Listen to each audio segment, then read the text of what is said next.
Hello and welcome. I'm Kamla. My guest today is Alexandra Dean. She's a filmmaker. She makes her debut as a director in a film called Bombshell, the Hedy Lamarr story. Hedy Lamarr was a famous Hollywood actor who was known for her beauty. But what perhaps you didn't know is that she was also an inventor. And that's what we're going to talk to Alexandra about. But first, here's a clip from the film Bombshell, the Hedy Lamarr story, and then our interview with Alexandra.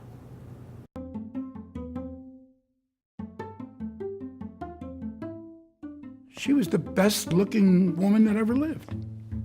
I don't know whether it's true, but you hear things. She is this perfect underdog crime fighter by night story. She was such a big star. She seemed so untouchable. She was so ahead of her time. She said more than once, "My beauty is my curse." And by that she meant people never got past her face. There are stories almost like a prison escape. She created her own reality, and I find that really fascinating. She did have a secret. Wi-Fi, Bluetooth, that's her technology. You think, how could this be possible? If I wanted to be harsh, I would say she was a plagiarizer. You don't get to be Hedy Lamarr and smart. I know what I did. There comes a point when you can't take any more, then you have to make yourself heard. So, welcome to San Francisco, Alexandra. Thank you. I'm so happy to be here. So we just saw a clip of Hedy Lamarr. So she was this very precocious child growing up in Austria during the interwar period, that is between World War I and II. What was the role of her father? It looks like her father played a key role in stoking her curiosity and kind of helping her develop that curious element in her. For sure. It's really interesting when you study inventors the way I have done for the last 10 or 15 years, how often you find a parent behind them who just really enjoyed and loved their child's intellect. And for Hedy, it was her father, and for a lot of women, it often is their father.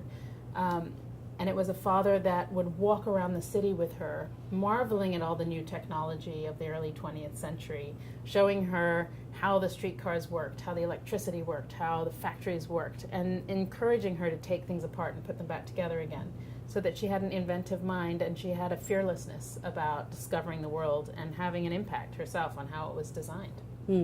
So she was not shy of asking question of why this worked or how this worked. Not at all shy. So she was bold all her life. She was bold. Then she got married very young to a very rich gentleman. She got married to one of the most powerful munitions manufacturers in the Third Reich. So he was somebody who supplied Mussolini and Hitler. But he was Jewish. But he was Jewish. So how did that happen? The Third Reich was not known for being kind to the Jews. No, and they didn't like him. But he was he was from a very powerful munitions family. He was what kind was of a his Henry name? Ford figure. His name was Fritz Mandel, and he was known by the Allies by the epithet the Merchant of Death. That's how they knew him. So he was a very powerful figure on the other side, on the Axis side. The problem was for him that he had a Jewish father. His mother was actually his father's Catholic maid. So he had this Christian side and he had this Jewish side, and he was hiding his Jewish identity. But Hitler knew about it. Hitler knew about it and wouldn't meet him in person. But what was interesting about Fritz was, as you kind of look into his story, he becomes more sympathetic. It turns out that the Nazis had taken his Jewish father and put him in a concentration camp and were using him as a pawn to make Fritz do whatever they wanted. And so they actually forced him to take their money and flee to Argentina with it, and he then became the banker of the Nazis, guarding their money in Argentina. But it actually worked. He saved his entire family, including his father. So he did evil things, but I think it was to save his family. But she ran away? So Hedy, because she was married to this man in this very difficult situation, was there at the dinner table listening to the Nazis and to the Italians as well start to formulate what the racial laws would be. How were they going to treat the Jews? And so she would have been among the first people to hear them say, well, I think we'll say everyone who's a quarter Jewish is Jewish, and I think we'll probably put them all in a concentration camp. You know, as this was being formulated, it would have been formulated at her table. And so she very quickly began to realize this was terrible, terrible news for her, and that her husband was not at all the man she thought he was. And she actually had many, many escape attempts. She would climb out the window in the middle of the night and be found, brought back, and she would dress up as so it this was and not that. just one No. clean No. escape. Oh. No. Her final escape, which was dressing up as the maid, according to her, was the one that worked, and off she went on a bicycle in the middle of the night, and she did make it to Paris and then to London in freedom. Wow, I didn't know this. I thought she just had one clean escape. No, it was So- no time. But there was a version of the film where I went through multiple escapes. Yeah. So she must have been very young. She was 22 when she arrived in America. Okay, so one of the side effects of the or the upshot of her being part of the dinner conversation was that these gentlemen talked about munitions and how to attack ships and torpedoes and things of that nature.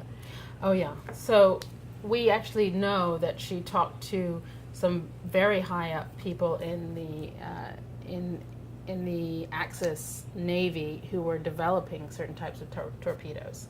So we know that she knew the problems with torpedoes and what they wanted to do. That they wanted to make a torpedo that nobody could hack into, nobody could guide except the person that launched the torpedo.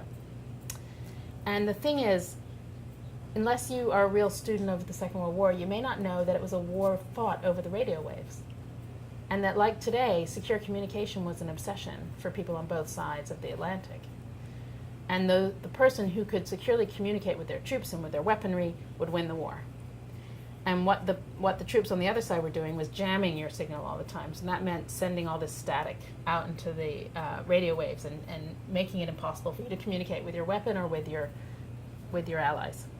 And so what Hedy wanted to do, after hearing this problem, was create a weapon that the Allies could remote control, that would be a super weapon because it couldn't be hacked. The signal couldn't be hacked between the ship that launched it, the airplane that was watching it, and the torpedo itself, this great bomb in the water that would blow up the terrifying Nazi submarines. So it would evade all the enemy jamming and Yes. then reach the target. Yes. And so the way she did it is that was her invention.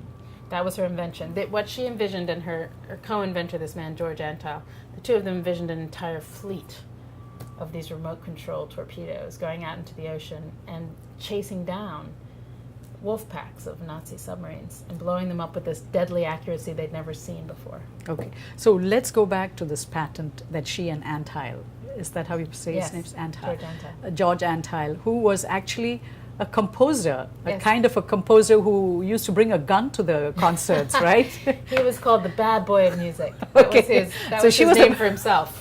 So she was the bad girl of the film industry, Yes. and he was the bad boy. Yes. And these two bad people get together and come up with a secret communication system.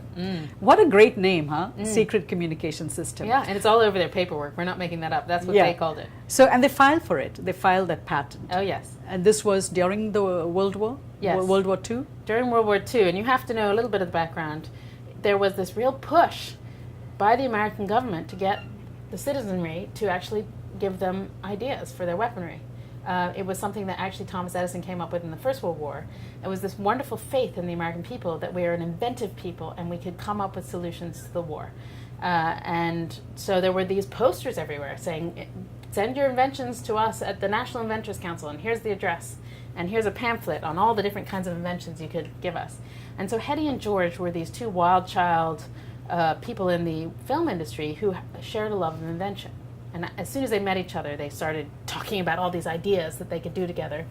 And during the I'm war... going to stop you right there because it was very interesting in the film. You talk about how they met for the first time and then she left her phone number on his car with her lipstick. Lipstick. Yeah. What doesn't make it into the film is that actually what she was talking to him about the first time they met was how to increase her bust size, because Louis B. Mayer wanted her to be bustier. And so she was interested in whether science could help her with that. And George had some crazy idea that was about the endocrine system, and if you could manipulate the endocrine system, you could change a person's cup size. And so she asked to meet with him to find out if that was true, and that's how they started talking science. Oh, And so it that's was totally different. That's Okay. the reason. So he writes a very funny account in his own autobiography of her talking about her breasts and lifting up her shirt and him dying of shame and embarrassment and also kind of woozy love for her.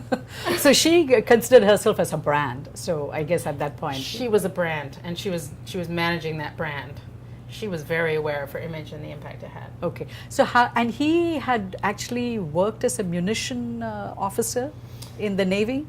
He had inspected munitions, apparently. There were a lot of sort of myths about George, and this one, we think, yeah, he probably did inspect munitions for a while, but that actually didn't turn out to be. So we don't know whether that's true or not. Well, what we know is it's not something that gave him much knowledge of munitions. That he really relied on Hedy for, and he writes about that in his own papers. We know that he was really enamored of her mind, and all of the stuff she knew about weaponry he thought was really fascinating. Okay, so they came up. So let's talk about this idea, which they did in a very interesting way. They used actually the piano paper roll to demonstrate it, and could that be the reason that the Navy decided that this was a frou-frou idea and that it really doesn't hold water? So can you explain a little bit about what they ended up doing? So you have to understand, George, like Hedy, had left school young, had no advanced education. And so the two of them were really using what they knew around in the world to come up with new ideas. Not anything they'd read in a textbook, but what they'd actually worked with. In Hedy's case, she knew these problems about the torpedoes and had come up with a solution in her mind, which was this idea of hopping frequencies so that they couldn't be jammed. She went to George, they meet, and she finds this man who has a possible way of creating a mechanical system that will allow a ship and a torpedo and an airplane to communicate on multiple frequencies based on piano rolls. And the reason he based them on piano rolls is he was trying to create a new musical notation system for his students that was mechanical. Instead of seeing notes on paper, you would run piano rolls and they would show you where to put your fingers. Got you. And the piano rolls in this case wouldn't actually activate the keys, they would just be bars that you would see and you would push the keys. But he had kind of created a digital system by coming up with that invention, and he understood that that digital system could be applied to her problem. And so what they were doing when they collaborated at first was trying to figure out the mechanics of making a ship actually change the radio frequencies mechanically as a torpedo was running through the water. So if we look at the 1940s, there was not much talk about spectrums and hopping. No. Which is what they did, because you usually communicated over one spectrum and anybody could eavesdrop. Anyway, there was one radio frequencies traditionally that you would communicate on, and the Germans would be listening and periodically would jam it, and that was it. Now, the question of whether there was frequency hopping in the world before these two came up with it is a complicated one. Right. And what is really important to understand is in the world of invention, people almost never come up with something on their own like a light bulb that nobody in the world has ever thought of before. What tends to happen, even with Marconi, even with Edison, even with our great heroes of invention, is that this percolates up in many different places at once, and that people have little parts of the idea all over the world. And this is true with frequency hopping too. There are other patents, there are other people who came up with ideas that maybe were not so complex, that maybe didn't have the same kind of applications, but they approach it.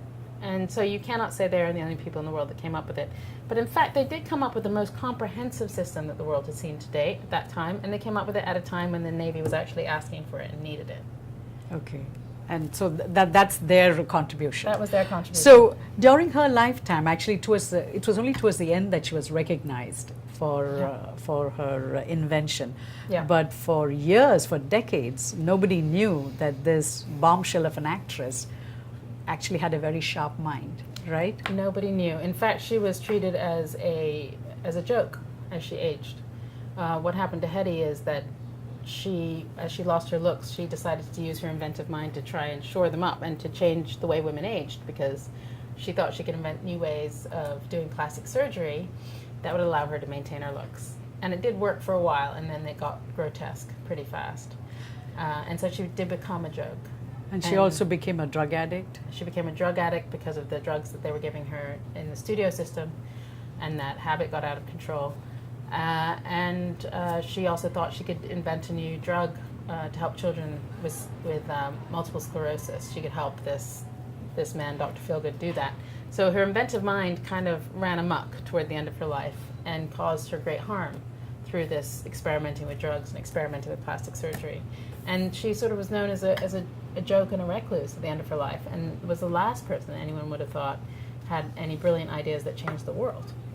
But it was 1997, I think, the Electronics Foundation, what is it? It is EFF, what is it? The Electronic Frontier Foundation, yeah. which is not too far from the city.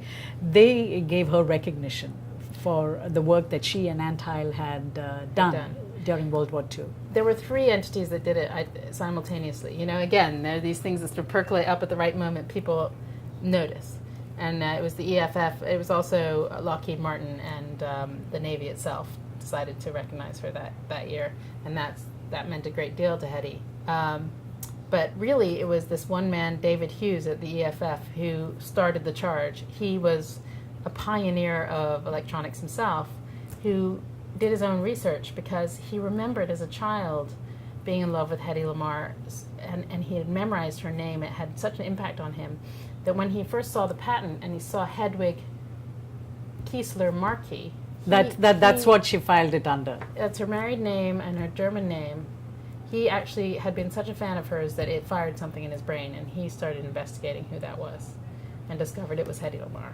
Okay, but before him there are other people that had discovered who she was, like the tape.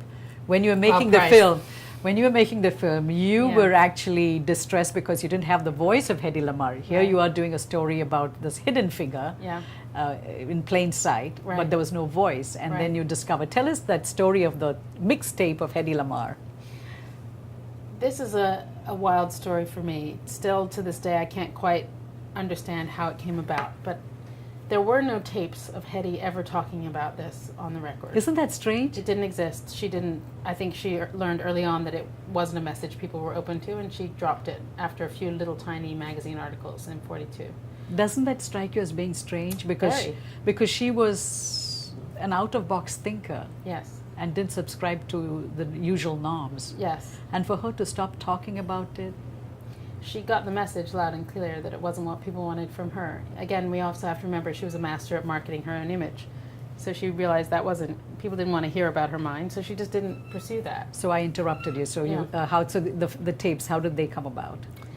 So the tapes were something that I fervently wished for because the story was missing her voice completely. And I was about 6 months into making the documentary, and I really knew that. And it was one of those things where you wake up at night and your heart's pounding and you know something's missing from your film. And I really felt like I must fix it, but I didn't know how. And we had gone through already every single person who'd ever said on the record that they'd interviewed Hedy, anyone that's even her son. Our son, her daughter, every reporter. We had looked up everyone and had extensive conversations, asked them for their notes, etc. And that day, after having sat up at night with my heart pounding, I went into the office and said, let's do it again. Let's do it again, then one more time. Everybody that has talked to her on the record, let's call them again. And there was one email we had wrong. This man, Fleming Meeks, and we found the right email. And 2 hours after we emailed him, he calls and he says, I've been waiting 25 years for you to call me because I had the tapes. And I just thought, I feel like I actually conjured this out of the thin air through sheer desperation. I feel like they fell out of the heavens. I didn't quite believe it at first, but it was 4 tapes this man had recorded over the course of 3 conversations with her in 1990, before she's recognized. Okay. Right before she's recognized. And he really talks her through her entire life. And he didn't even know why he did that, because he needed a handful of quotes for his article. But he was so fascinated with her that he kept letting her talk. And he kept the tapes for 25 years in case somebody ever asked him about Hedy Lamarr. Where are those tapes now? They are all digitized and all over the place. I mean, we've got them now in the ether, you know, now they're readily available, and they're all over the film. Oh, yes, I saw that. Yeah. So when you look at women in science and technology, Yes. which is what she is, Yes. why is it, when you did the movie, and there's lots of stuff that's not in the movie, but your Yes. research must have revealed something. Yeah. What is it that young girls, if they're interested in science and math, what do you think they should do? And they shouldn't fade like the way Hedy Lamarr did. No need to anymore. Well, you still. So, what do you think they need to do if any young girl is interested in science and math, and she's pretty, which is what Hedy was? Well, I have two things to say to that, and this is very important for me. I really do want to say this to young women. You do need to be aware that as a woman, the trajectory of your life may not be linear. And by that I mean, you may not just stack up awards and achievements and grow in power and authority as you age, just because you're bright and you contribute a lot to society. You might find that it's more of a roller coaster because traditionally for women, their beauty or their physical attractiveness has given them tremendous power. And when it fades, that power goes away. And what Hedy teaches us is navigating that push and pull of being beautiful but actually having brains and wanting to be recognized for them is difficult and full of pitfalls. And you have to have your wits about you and realize what's important. And Hedy didn't, in the end of the day, realize what was important. She botched her face because she thought her beauty was so important to remain intact. She did not recognize how powerful her mind was or the contributions she had made. But those contributions became what she was known for. That's why she's a legend today. That's how she made her mark in the world. And so if women are watching this to know a little bit more about how they should live their own lives, I think that the message is really put a lot of eggs in that basket of your own intellect, your brilliance. And don't pay too much attention to people's reactions to your face. That changes and is really irrelevant. It might be fun for a while, have fun with it, but treat it for what it is, which is this passing existence in beauty for a while, and then you pass through it. Your mind, the things you do to help the world, the things you do out of your heart, these are the things that you may really leave as a legacy. This is what will give you power in your life, real power, power you can rely on, power that you can be proud of. What was her legacy when you now look back, because the secret communication patent was the start of something else? Hedy's secret communication patent went into a sonobuoy that was developed by the Navy, and then into some drones that flew over Vietnam. Because the patent was starting to be thrown out to military contractors who used it and started The very same Navy that rejected it went back to it. They went back to it. I don't think at that time in the 60s people necessarily knew its history. They just saw a useful patent, talked about frequency hopping, that became more and more important. And they sent it out to military contractors who used it in various military inventions. And as it got used in more and more inventions, people built on it. And what we see is that the explosion of technologies around Wi-Fi, GPS, Bluetooth, many of them contain this idea of frequency hopping at the heart of them. And that idea of frequency hopping allows them to be secure. You cannot easily jam a Wi-Fi signal or Bluetooth because the frequency hops today. So we all use it and we all rely on that every day of our lives right now. Do you know if she ever had a mobile phone before she died? Because she died in 2000. I don't think she did. I think Hedy, as an old woman, was very upset about the pace of life. It had gotten very fast for her. And you have to remember, this is a woman who, for pleasure, invented. She liked quiet and solitude and space to think. And she felt that our modern world had become too hectic. And she worried. She worried on the tapes about people not finding the time to breathe and think and invent and dream. And it's very lyrical what she says, but it makes me realize she might be right. We have to clear some space in our lives, and it might not be relying on her digital technology, but more on her wisdom. Why did you make this film? I made this film because when we close our eyes and think of an inventor, we don't think typically of a woman. We don't typically think of anything but a very certain type of man. We even might think about his pocket protector or the look on his face. We have a very specific idea of the people who shape our world and made it the way it is today. And think of the power of those people. And yet it just didn't seem right to me that no woman or no person who wasn't this particular white man had shaped our world. It just didn't seem right. So I was out there looking for somebody who didn't fit that mold, who had been a great inventor. A colleague gave me Hedy's Folly, Richard Rhodes' wonderful book about Hedy Lamarr, written in 2011. And boom, there it was. There was the story of a woman who completely did not look like an inventor, who had changed our world. And I think that comment by Robert Osborne about her is very telling because I think he says she wanted to make a mark, but she was totally judged by her face. Yes. Yes. And Hedy did everything to make a mark. She wanted to make a mark in movies as a producer, as an inventor, and she never could get past that magnetic power of her face. My last question, was this the last interview of Robert Osborne? We have the very last interview Robert Osborne ever did. It was 2 weeks before his death. And he called me and he said, I have a little cold. Should we postpone? And I said, no, we need to finish up this film. I just have a few more questions. And he said, okay, I might sound a little funny, I might look a different than the last time we saw each other. And instead of this strapping great man striding in, I saw a completely different individual in a wheelchair, and I couldn't believe it was him. And he didn't prepare me at all because I just expected him to have a sniffle and a Kleenex, but he couldn't stand. And he was extremely tired, and now I know he was basically on death's door, but he was very determined to give Hedy her due and make sure the world knew what an extraordinary woman she was. So he gave us some of the most powerful bites we have in the film. And then he said, I'm sorry, I feel totally exhausted. And, his friend wheeled him away. And I felt like moments later, but it was a couple weeks later, I heard that he had died. And I was totally shocked, but also awed that he'd given us that interview right at the end of his life. How has Hedy inspired you?